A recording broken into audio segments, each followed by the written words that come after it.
Okay, in this video I just wanted to do kind of like a video basics for Lumix cameras, and it's a bit of a difficult one without making the video incredibly long. So what I'm going to do is link out to a few videos that go into a little bit more detail about some of these topics. But what we're going to do is just try and run through, and we'll try and get the camera set up as if we were going to start shooting video. So the first thing you want to do is in your top dial for video, if you're specifically looking to shoot video, you'll want to get in the video mode on the top dial. This varies across some of the cameras, but most of this will be the same. So what we'll do is switch into the top dial, and we'll just sort of do our best to follow through on the menus. But the first thing I would do, I would jump into the camera. Let me see if I can just lock focus on that.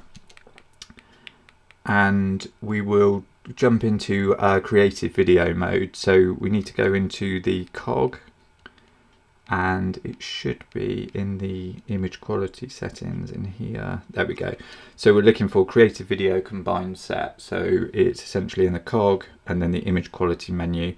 And what this will allow us to do is we can actually split out our things like what you can see on here. We've got things like white balance, photo styles, metering modes, AF modes.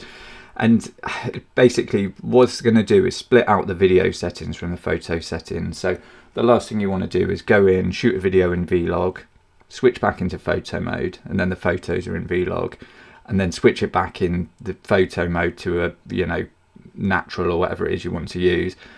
And then you need to switch it back into Vlog. So what you can do is just come into here, and you can split these all out by going to the video camera, and that will separate them. I've done a video a bit more in depth about this, which I'll link, but essentially that's all you need to do. Just come in, any of them that you want to be independent, just go down to the video option, and then that will do that for you. So that is quite a big one. It can be quite annoying if you haven't got that set up. So definitely go in and do that as a first thing. The next thing you might want to look at, I've tried to put a lens on here where you can see at least some of it. If you come in and go to the photo style, you'll see here, let me just stick I'll just stick the camera into auto at the moment so you can actually see what I'm doing. In the photo style, by default, it's going to be in standard. And, if you're serious about shooting video, you might want to step it up into something like Vlog, which could be called Vlog L, depending on what camera you're on. Some cameras you actually need to buy it separately, some of the older Lumix cameras, but a lot of the newer ones, it's just called Vlog, it comes included. And that will give you a flat profile where you can do a little bit of kind of color grading on top of it. But if that's not something you want to do, you could potentially stick to standard. I quite like the natural profile. I feel like that gives like quite a good a nice set of colors, and you can tweak it a little bit if you want to. So that's one of the things you'll need to do. Just jump in and change that profile to how you want it.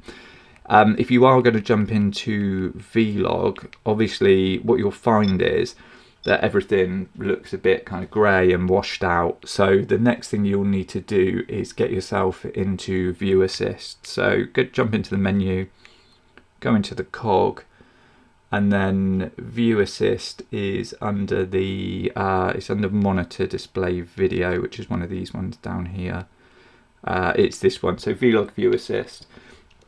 I've got a video about how you can upload LUTs onto here, so I'll link that up in the corner. But essentially what you can do is pick something, just a LUT to go over the top of it, and then what you'll find, if I actually switch it on on the monitor, and then you'll find it looks sort of normal again. So it's showing what it would look like if it had a 709 LUT dropped on the top of it. So you'll probably need to do that because shooting in Vlog without a View Assist is very hard. So yeah, make sure you do that if you jump into that. Another thing that might be useful for you if you're shooting video specifically, this doesn't really count on photography, but for video you've got in this is really just for the as far as I know, the micro four thirds cameras, the G9 Mark II, the GH6. They have things like dynamic range boost. So if you're looking to essentially increase the dynamic range a little bit, you can use this and kind of switch this on, and it's supposedly will give you an extra stop of dynamic range. So if you're in a kind of a high contrast scene, you know, it might help you out a little bit. If you've got like very high highlights and quite dark shadows, you should be able to pull a little bit more information out of that.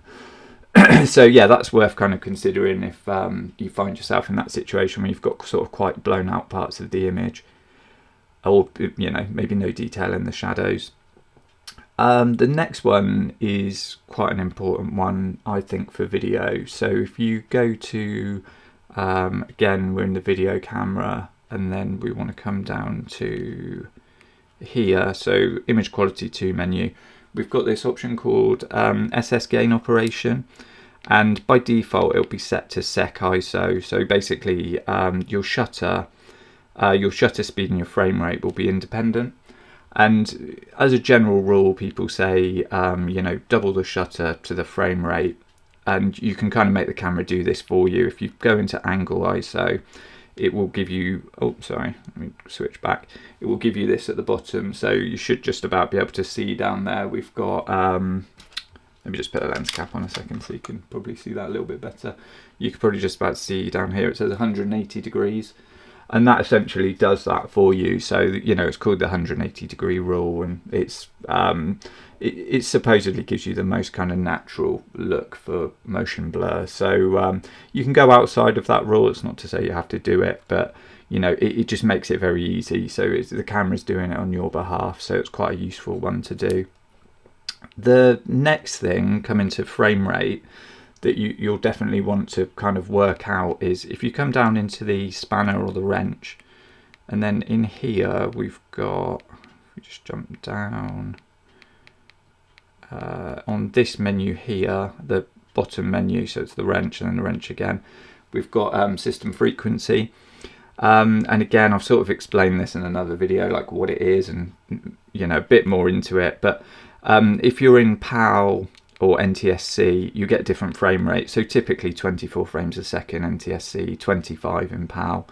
And some also have cinema as well. Not all cameras will have that, but sort of this one does because I'm on the GH6. But yeah, it's worth going in and working out which one you want to use for that, because that will dictate the frame rates that are available to you in the camera. So when you're up in, sorry, this option here, the frame rates here are dependent on the system frequency you're in. And then that sort of brings you on to, you know, these shooting modes here. So on this camera, it's pretty much an all 10-bit camera, but on some other cameras, MP4 quite often you'll find is the, there'll be the lower end video options. I sort of tend to stick in the middle on MOV because that's usually all kind of all 10-bit. There's some good options in there for video. Some of the newer cameras have internal ProRes, which could be easier for some people to work with in editing suites. So, you know, you've got options there and you can look into that. Again, I think I've got a video about the different options there, and you can kind of go in and look at that. And then whatever you pick in there kind of dictates the quality, the record quality options that you get. And here you'll be picking the size of it. So, you know, it might be that you want to shoot HD, maybe you want to shoot 4K, C4K, you can shoot up to 5.8K on this camera, again dependent on the model of camera you've got, and the frame rates. I can shoot up to 300 frames a second in HD on this, or 4K 120, and you can kind of go through and you can kind of select all of that for you. And yeah, once you've kind of got that, you're most of the way there, but you've got a few little bits that you might want to look at in there as well. Like if we jump into here, actually, sorry, no, it's in the I think it's in the video others. Yeah, here we go. We've got things like image stabilizer, so you can pick whether you want the some of the cameras, not all of them, again, have got the sort of internal stabilization, or IBIS as it's known. So you can use the body stabilization. Say if your lens doesn't have lens stabilization, or some lenses will work with it. Again, I'll link to another video on how that works, but you know, that can be a really useful thing to work out what you want. You can use e-stabilization if you're quite sort of shaky. Boost IS almost kind of simulates a tripod shot, so there's some really nice options in there for kind of different things and what you're trying to kind of achieve. And then obviously another really important one for video, we've kind of covered a lot of the video bits. I mean, not all of it, but you know, there's a bit of a general overview of it. And then the next one, not all cameras again will have this, but on this I've got a mic menu, so I can kind of jump into the audio options here, and you'll want to go in and kind of check all of these. So if you're using external mics, just do things like check your mic levels. You can do things like changing what you want, like gain levels and the way that it's monitored. So that's quite an important thing to kind of go in and do. I've got like quite an in-depth video on that, so I'll link to that on kind of audio options. And then another good thing to do is to work out, most of the cameras will have double card slots. I haven't got a CF Express card in this one at the moment, but usually you'll either have a CF Express and an SD card, or maybe 2 SD cards, and that will give you the option for double slot recording. And this gives you some nice options in there, like if you're shooting longer videos, you can use things like relay. If you're doing, you know, like critical client work, you'll probably want to be using backup. Again, I'll link up into the corner with a bit more information about that, but it's fairly self-explanatory, a lot of this. So, and you can also pick which card you want to use first. So maybe if you've got one card that's slightly faster, you'll probably want to kind of lead with that card and have the other one as a backup. So yeah, that kind of is quite an important one, I think, to understand and know how to use. And then from there on, really, there are some good video features and options, you know, tools to kind of help you.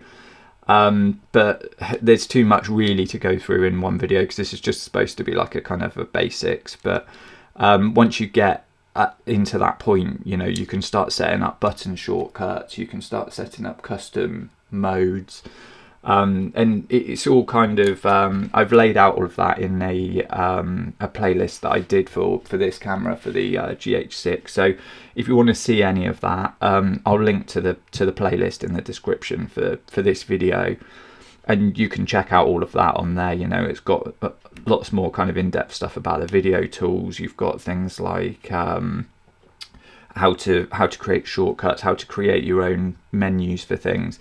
And you know, as you're learning, you can just keep sort of expanding it. So these are really good cameras to kind of, as you're learning more, there's so much more you can get out of them. So yeah, make sure to kind of check that out if you want to learn more about specific features in the camera.